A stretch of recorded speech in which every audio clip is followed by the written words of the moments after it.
Friends మనం Andhra Pradesh public service commission వారు conduct చేసినటువంటి endowments department executive officers grade 3 ఎగ్జామ్లో ఆగమములకు సంబంధించి కొన్ని ప్రశ్నలను పరిశీలిద్దాం.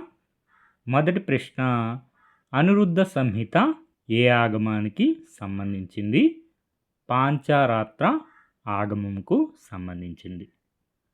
పాంచారాత్ర ఆగమంలోని సంహితాస్ ఒకసారి పరిశీలించండి.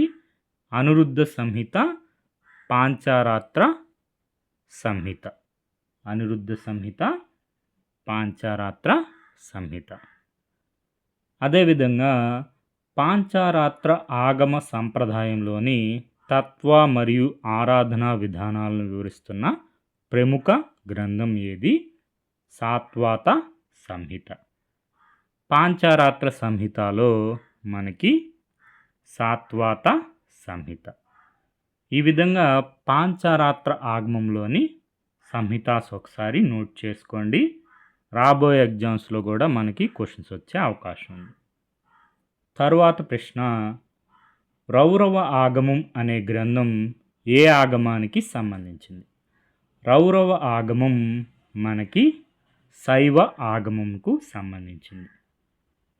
శైవ ఆగమాల్లో రౌరవ ఆగమము శైవ ఆగమం. శైవ ఆగమాస్లో మిగిలిన ఆగమాస్ కూడా నోట్ చేసుకోండి. అఫీషియల్ కీలో మనం ఆన్సర్ చూసుకుంటే రౌరాగము అనే గ్రంథము ఏ ఆగమానికి సంబంధించింది? శైవ ఆగమముకు సంబంధించింది. అనిరుద్ధ సంహిత ఏ ఆగమానికి సంబంధించింది? పాంచారాత్ర ఆగమమునకు సంబంధించింది. పాంచారాత్ర ఆగమ సంప్రదాయంలోని తత్వ మరియు ఆరాధన విధానాలను వివరిస్తున్న ప్రముఖ గ్రంథం ఏది? సాత్వాత సంహిత. అదేవిధంగా వైఖానస ఆగమాస్ ఒకసారి పరిశీలించండి. శాక్తేయ ఆగమాస్ శక్తి ఆరాధనకి, అమ్మవారి ఆరాధనకి సంబంధించిన శాక్తేయ ఆగమాస్ తంత్రాస్. ఇవన్నీ నోట్ చేసుకోండి. మనకి సోర్స్ వచ్చి idol worship and introduction to Shakta, Shaiva and Vaishnava Agamas by professor Rani Sadasivamurthy గారు. తర్వాత మనకి ఆగమమందు స్థానము ఎన్ని విధాలుగా పేర్కొనబడింది? ఈ క్వశ్చన్ మనకి అఫీషియల్ కీలో డిలీట్ చేయడం జరిగింది. ఏ ఆగమమో పేర్కొనబడలేదు.